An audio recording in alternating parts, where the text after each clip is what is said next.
A white daughter-in-law invites an elderly, dark-skinned woman on a hike, but her concern hides a plan.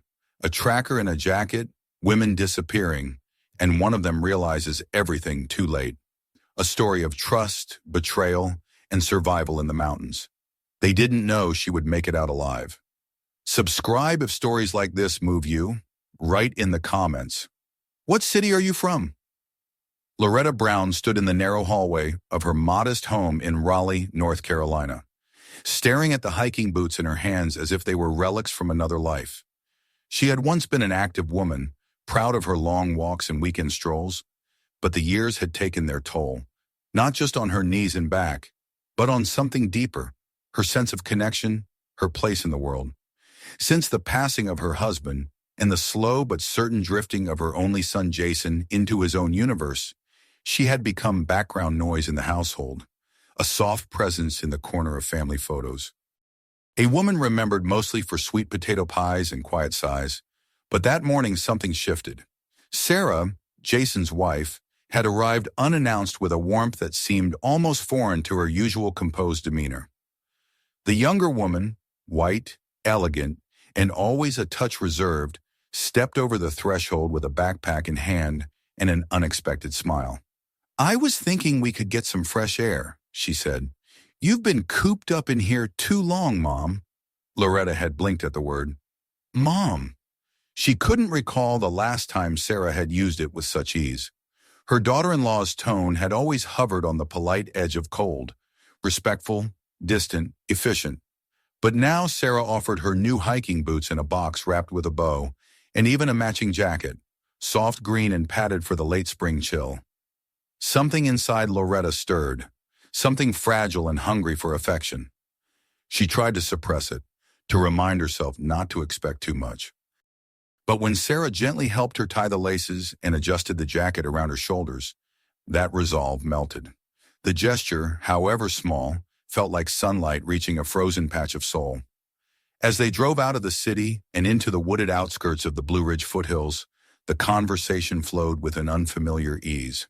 Sarah asked questions, real ones, about Loretta's youth, her favorite songs, whether she liked Cardinals or Blue Jays more. It felt almost surreal. Loretta smiled, even laughed, and for the first time in months, the dull ache of being invisible lessened. The trail they chose wasn't overly demanding. Just a few miles of gentle elevation through pines and oak, dotted with patches of wildflowers. Sarah walked beside her, never rushing. When Loretta paused to catch her breath, Sarah waited without complaint. At one point, she pulled out a thermos and shared warm herbal tea, gently placing a hand on Loretta's back. "I'm really glad you came," she said. "I wanted us to have this, just you and me." Loretta's eyes welled with tears she didn't let fall. Her heart, often guarded, often skeptical, softened in the presence of this careful care. She felt foolish for ever thinking Sarah had no space for her. "You didn't have to do all this," she whispered. "Yes, I did," Sarah replied, her smile gentle. The trail wound deeper into the woods, the trees growing taller, the air cooler and moist with spring. Loretta admired how the light filtered through the canopy, how the sound of traffic faded into birdsong and rustling leaves. Her legs were tired, but her spirit felt alive. They paused by a large boulder near a stream. Sarah encouraged her to sit and rest while she fetched something from her pack. Loretta complied, catching her breath, enjoying the peaceful murmur of the water. When Sarah returned, she handed Loretta a protein bar and took a seat beside her. For several long minutes they simply sat, no words, just presence. And Loretta thought, maybe this is it. Maybe this is what healing looks like. Maybe this woman, once so closed, had finally let her in. But a subtle shift began to nag at her. It started with the jacket. She had thanked Sarah for it earlier, but now as the sun hit her back and the material warmed against her skin, she felt something odd, a tiny ridge under the lining, right beneath the collarbone. At first she thought it was part of the stitching, or perhaps a leftover tag. She adjusted the zipper and reached inside the interior pocket. Her fingers brushed against something hard. "Everything okay?"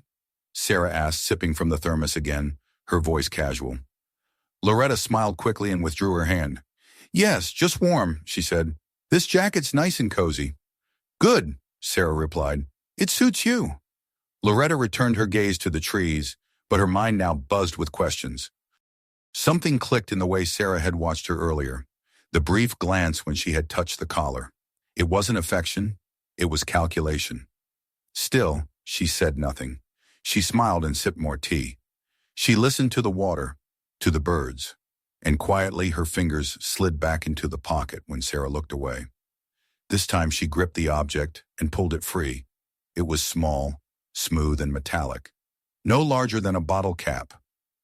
A flashing red dot blinked at its center, a tracker. Her chest tightened, but her expression did not change. Years of being overlooked had taught her one thing well: how to stay still when it mattered. She tucked the device into her sleeve and folded her hands in her lap. Later they began walking again. Sarah took the lead, occasionally glancing over her shoulder to ensure Loretta was still behind her. Gone was the open chatter. Gone was the warmth. A silence had settled between them, not awkward, not strained, but surgical. As they neared a fork in the trail, Sarah hesitated. "This way's quieter," she said, pointing toward the narrower path. Loretta nodded, following. The trees closed in tighter here, the light dimmer. In the corner of her vision, movement stirred. A man, not part of their group, stepped lightly from behind a tree dressed in hiking gear. He approached at an angle that Sarah couldn't see. He didn't speak. He just placed one finger to his lips and pointed at the jacket. Loretta's eyes widened just enough for him to notice. He nodded, then stepped back into the trees. The silence returned, louder than before. The hike would continue. Sarah would continue to smile, to pretend, to guide her mother-in-law towards something. And now Loretta understood that she too must pretend, must smile, must play the part of the grateful old woman until someone, anyone, could get her out. The woods, once calming, now breathed differently. Every branch felt like a snare, every stone a marker.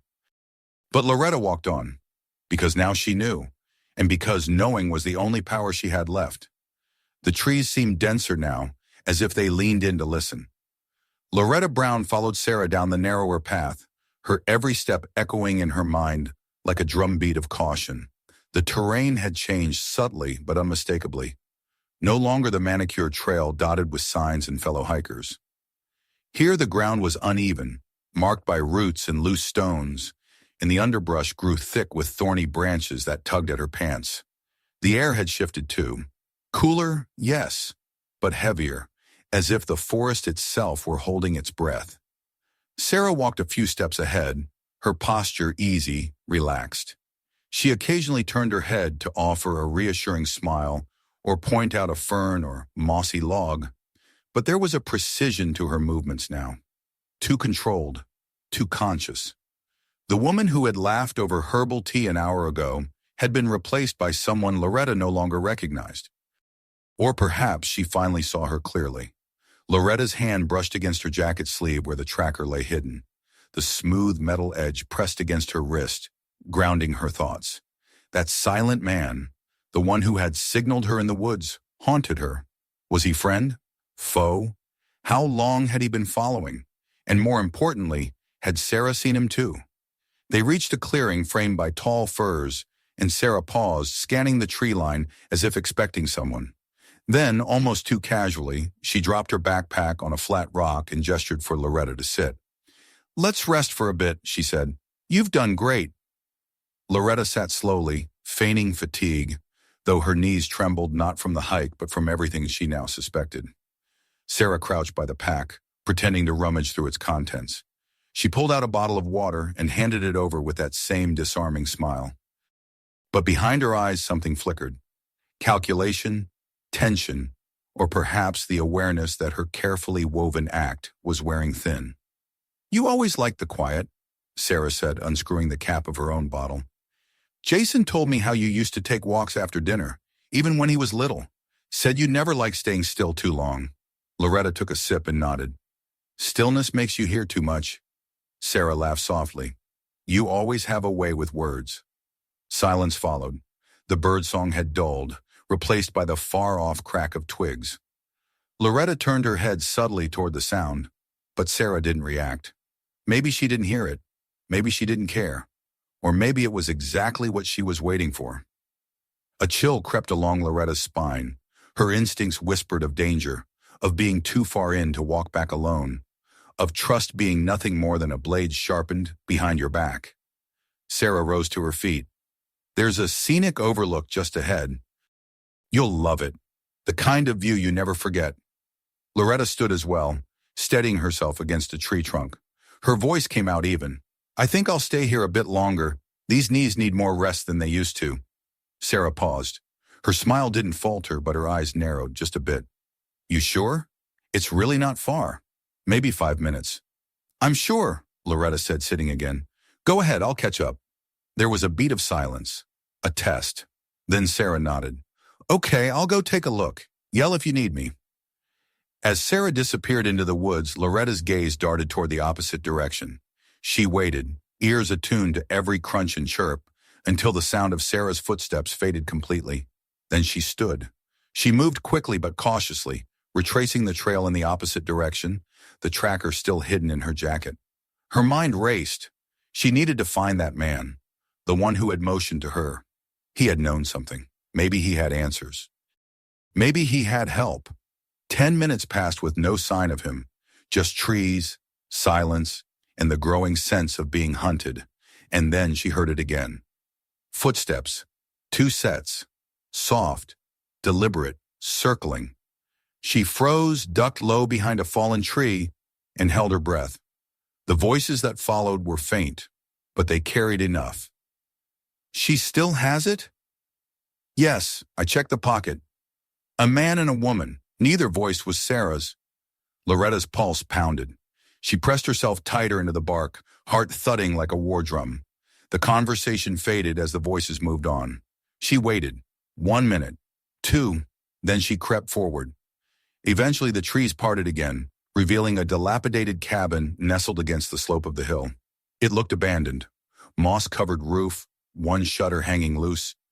But the satellite dish glinting on top betrayed its true purpose. This was no forgotten homestead.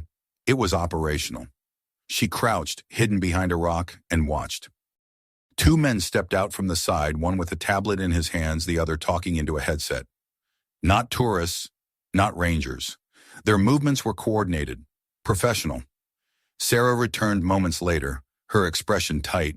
She handed something to one of the men. It looked like the thermos from earlier. The man opened it and nodded. Loretta felt a slow horror creep through her. If there had been any doubt before, it was gone now. She wasn't just a burden to be left behind. She was part of a transaction. Her mind searched for logic, for reason. It didn't make sense. Why Sarah? Why now? Why her? And then the answer came like a slap. Jason. It was about him, about his money, his business, his name. A living mother stood in the way of a clean inheritance. A woman who, if convinced or coerced, could sign over authority, remove herself from titles, or vanish quietly. And Sarah, the perfect wife on paper, would cry gracefully for the cameras while holding a fresh power of attorney in her well-manicured hands. Loretta had been reduced to paperwork, but she was still here, still breathing, still fighting. She backed away from the rock, slow and silent, retracing her steps. She didn't know where the man in the woods had gone, but she prayed he was real, not a hallucination or false hope. She needed one ally, just one. Minutes later, she reached the trail split again and turned sharply, climbing toward the ridge. The sun was starting to descend, casting long shadows. Her legs ached, her breath burned, but she pressed on, fueled by fear and rage. And when the gunshot cracked through the forest behind her, not close but not distant enough, she didn't scream. She ran. Because whatever had started as a hike had now become something else entirely, and she wasn't going down in the quiet. The gunshot fractured the silence like a jagged crack across glass. Birds launched into the air in chaotic bursts, their cries piercing the dusk. Loretta Brown didn't pause. Her feet carried her upward along the steep incline, slipping once on loose gravel, her hands clutching low branches and moss-covered rocks as she climbed. The ache in her knees was sharp now, a fire beneath her joints, but she didn't let herself feel it. There was no room for pain, only escape. The forest above her began to thin, revealing the edge of a ridge. She reached the top, panting, and ducked behind a cluster of boulders where the trees leaned outward toward the valley. Her breath came in shallow bursts. The air smelled of sap and damp bark. Below her, partially obscured by ferns, she saw movement.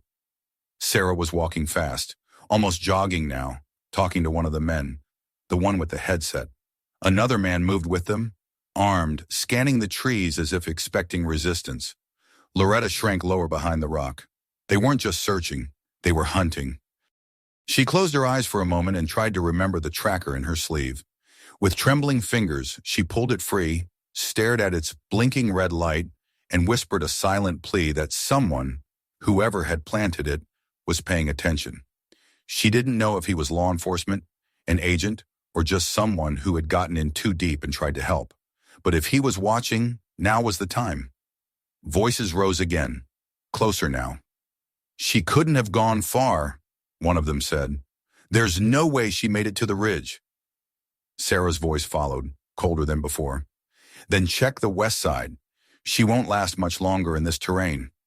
There was no pretense left in her tone, no gentleness, no false warmth, only business. Loretta's chest tightened, not from fear but from the clarity of betrayal. Everything Sarah had said, every word in the kitchen, every carefully placed compliment on the trail, had been a performance, a well-rehearsed illusion, and Loretta had believed it. At least for a moment. The memory of her husband flickered across her thoughts. He had always warned her that people wore masks when power was at stake. He'd seen it in boardrooms, in courtrooms, even in hospitals. "Watch what they do when they think you're not looking," he'd said once. "That's when the truth shows." She was watching now, and it was uglier than she had ever imagined. Carefully, she slid the tracker behind the roots of a fallen tree and covered it with damp leaves. Let them chase the signal. Let them think they were close. Then she turned and began descending the opposite side of the ridge, slipping between dense clusters of pine, her hands scraping against bark and stone. She hadn't gone far when a voice rang out behind her. "Ma'am, stop!" It wasn't Sarah. It wasn't one of the men. It was him, the stranger from earlier, the one who had motioned in silence near the trail. He stepped forward now, slowly, hands raised to show he was unarmed. His clothes were the same, weather-worn jacket, sturdy boots, but his eyes were sharper, more focused. "Don't move fast," he said. "You're not safe yet." Loretta froze, torn between trust and survival. "Who are you?" she asked, voice rough with exhaustion. "Name's Tyler," he said. "I'm not with them. I was sent to track a fraudulent asset recovery network. Your daughter-in-law showed up in our surveillance weeks ago. We didn't know who the target was until now." Loretta's mouth went dry. "They're trying to kill me." Tyler nodded. "Or worse, make you disappear, legally. You're the last obstacle. They planted a tracker. I know, I placed it." Her breath caught. "You? It was the only way to monitor your movements once we realized you were being isolated. I didn't expect them to act this soon." The trees around them rustled. Tyler stepped closer. "We need to move. They'll figure out the signal's fake in 10, maybe 15 minutes. After that, they'll widen their perimeter." "Where?" "There's an old ranger station about a mile west. It has radio capability and a sat phone. We reach it, I call him back up. Until then, we stay in the trees." Loretta followed him. She didn't ask why he was helping her. She didn't care if he had a badge, a uniform, or just a grudge. In that moment, his calm presence was the only tether between her and the panic threatening to rise again. They moved in near silence, avoiding clearings, ducking under low branches, weaving between fallen logs and muddy hollows. Tyler guided her with a quiet efficiency, adjusting his pace to match hers without complaint. Twice they paused. Once, when a drone buzzed overhead, its soft whir barely audible through the canopy, and once when they heard footsteps crunching leaves just over a rise. Each time, Tyler pressed a finger to his lips and waited, perfectly still. Loretta mirrored him, trusting. By the time they reached the clearing where the ranger station stood, the sky had turned a bruised purple. The structure was smaller than she expected, more shed than shelter, but sturdy and intact. Tyler used a key from around his neck to open the door and motioned her inside. The interior smelled of cedar and dust. A small desk sat against the wall, covered in outdated maps and a shortwave radio. A metal cabinet held emergency supplies, flares, water, first aid kits. Tyler moved to the sat phone mounted on the wall. "This still works," he said. "Give me a minute." Loretta sank into a wooden chair, muscles trembling. Her palms were scraped. Her knees throbbed. But she was alive. She stared at the wall as Tyler made the call, speaking in clipped, code-heavy phrases. The words blurred in her ears. What mattered was the tone, focused, firm, urgent. When he hung up, he turned to her. "Help's coming," he said. "You just need to hold on." Loretta met his eyes. "What happens to her?" "Depends on what we catch on the drone feeds. If she walks away now, she might get a lawyer. If she pushes further, she won't walk away at all." Loretta nodded slowly. "She doesn't know how to stop." Tyler crouched beside her, serious. "You did good. Most people in your place wouldn't have made it this far." She smiled faintly. "Most people in my place weren't raised to survive the worst in silence." Outside, a soft wind moved through the trees, carrying with it the first breath of evening. In the distance, a faint rumble of engines echoed through the hills. They were coming. For Sarah. For justice. For the woman the world had tried to write off as old, as expendable, as invisible. But the trees had heard everything, and they remembered. The night stretched across the mountains like a veil of quiet vengeance. In the ranger station, lit by the dim beam of a single battery lamp, Loretta sat with her back straight and her hands clasped in her lap, though every inch of her body ached. Her ankle throbbed from an earlier twist on a slope. Her throat was raw from breathing sharp mountain air, but her gaze remained steady. Across from her, Tyler stood by the window, his silhouette framed against the dark beyond. He hadn't spoken in several minutes, only listened, to the faint radio hum, to the occasional movement in the trees, to the waiting. Neither of them said it out loud, but the knowledge hung between them. The next few hours would decide everything. Outside, the wind stirred the leaves in anxious whispers. Tyler finally turned to her, his voice low. "They're still in the area. We intercepted one of their communications. The drone picked up images of Sarah and two men circling the old cabin. She hasn't run yet." Loretta exhaled, slow and controlled, "Because she thinks she can still win." Tyler nodded. "Or she thinks no one will believe you, that you'll look like a confused old woman who got lost on a hike." "She's not wrong about the world," Loretta said quietly, "but she's wrong about me." He watched her for a moment, and something softened in his expression. "I believe that." An hour passed, then another. Tyler contacted his team again, received confirmation of movement in the area. 2 SUVs with shaded windows winding along the lower trail roads, likely extraction vehicles. But something had changed in Sarah's behavior. She was no longer just circling. She was searching, angry, erratic. She was losing control. And when people like her lost control, the mask slipped. It was almost midnight when the knock came. It wasn't loud.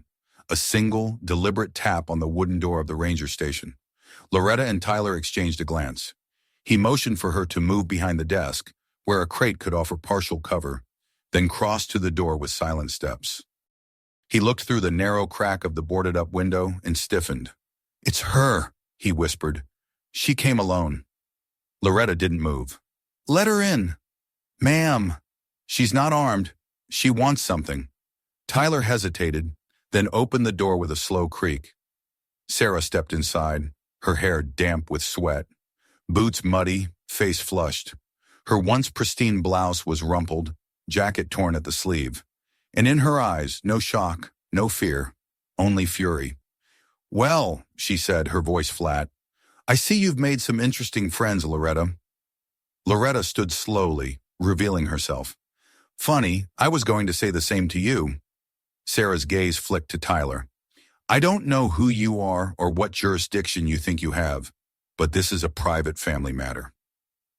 "This is attempted unlawful detainment," Tyler replied calmly, "and conspiracy to commit financial fraud, possibly worse."